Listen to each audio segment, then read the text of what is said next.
मैं सुनीता साहू आज आपको एक बार फिर अपने YouTube channel Sunita Sahu chemistry total solution भी स्वागत करती हूँ। तो देखिए आज हम देखेंगे गैस लॉ, गैसों के नियम। तो ये जो नियम है सबको अलग अलग दिया गया है, छोटा छोटा नियम, और ये अलग अलग ही पूछते हैं। 2 मार्क्स, 1 मार्क्स, 2 मार्क्स, कभी कभी 3 मार्क्स के। लेकिन मैंने क्या किया, आपके समझने के लिए 3 नियम को एक ही वीडियो में समझाने वाली हूँ। तो ध्यान से देखिए। सबसे पहले बॉयल्स लॉ, चार्ल्स लॉ और गैसेस लॉ। इसको अलग अलग आपको करना है, लेकिन मैं एक साथ आपको समझा रही हूँ ताकि आपको इसका कंपैरिजन पता चले। बॉयल्स लॉ में ताप को स्थिर रखते हैं, चार्ल्स लॉ में दाब को स्थिर रखते हैं, और गै-लुसाक लॉ में आयतन को स्थिर रखते हैं, कांस्टेंट रखते हैं। अब हम यहाँ पर देखते हैं क्या होता है। बॉयल्स लॉ, गैस के लिए हम पढ़ रहे हैं, तो ताप यदि स्थिर है तो उसका आयतन दाब के इनवर्सली प्रोपोर्शनल, डायरेक्ट व्युत्क्रमानुपाती होता है। क्यों, कैसे होता है, देखिए पहले समझिए कि जैसे गैस होते हैं तो गैस क्या होते हैं, कंप्रेसिबल होते हैं, हम उसको दबा सकते हैं, ठीक है। तो दाब को यदि यहाँ पर जैसे हम लोग ताप को स्थिर रख दिए हैं, तो गैस को हम जितना ज्यादा दबाते हैं उसका आयतन उतना कम होते जाता है। समझिए बात को। यहाँ पर गैस में हम जितना दबाव डालते हैं, जितना हम दबाते हैं, उसका आयतन उतना ही कम हो जाता है, क्योंकि गैस क्या है, फ्री होता है, सब तरफ फैला हुआ होता है, उसका आयतन ज्यादा होता है, घनत्व तो कम होता है। लेकिन हम उसको जब दबाते हैं तो बहुत सारी आयतन की गैसें क्या हो जाती है, एक छोटे से आयतन में आ जाती है, क्योंकि वो कंप्रेसिबल होती हैं, उनके अणु दूर दूर होते हैं।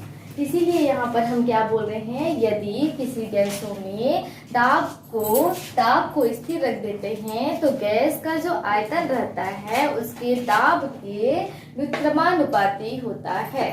अब हम इसका आगे देखते हैं कि क्या होता है। जैसे यहाँ पर हम लिखते हैं आयतन, ये आपका प्रोपोर्शनल लगा हुआ है, अनुपात लगा हुआ है, तो इस अनुपात को हमको क्या करना है, इक्वल में लेके आना है। तो जैसे इक्वल में लेके आते हैं तो हमको यहाँ पर एक स्थिरांक लगाना पड़ता है। तो मैं k लगा दी, k, और यहाँ पर क्या है 1/p। यहाँ तक तो हम समझ गए कि किसी गैस का आयतन उसके दाब के व्युत्क्रमानुपाती होती है। दाब बढ़ाते हैं तो आयतन कम होता है, और दाब को कम करते हैं तो आयतन बढ़ जाता है। इतना हम इसको कर लिए। अब क्या कर सकते हैं, v इज इक्वल k/p, ये कर सकते हैं।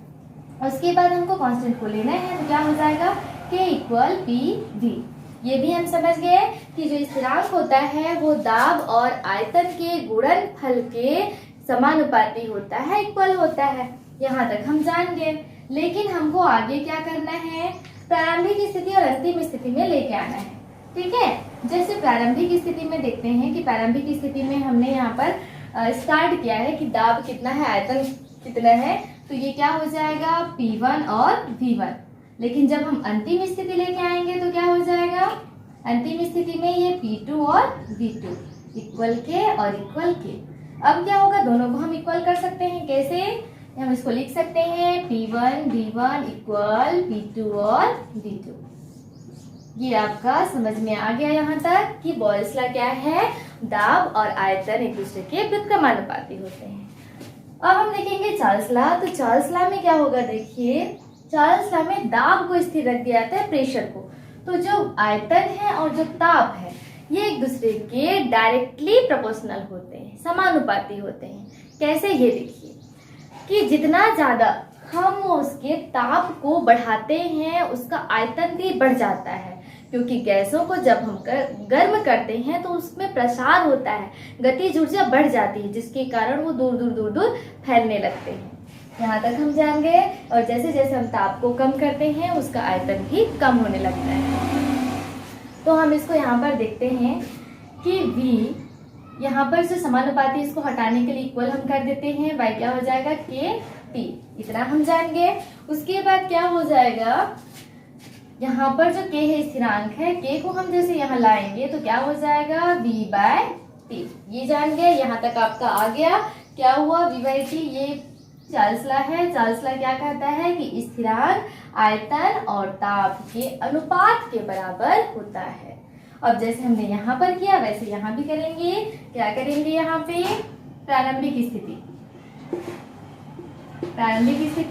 स्टार्टिंग पॉइंट क्या हो जाएगा, V1 T1 is equal to K। और अंतिम स्थिति लास्ट पॉइंट क्या करेंगे, V2 by T2 equal K।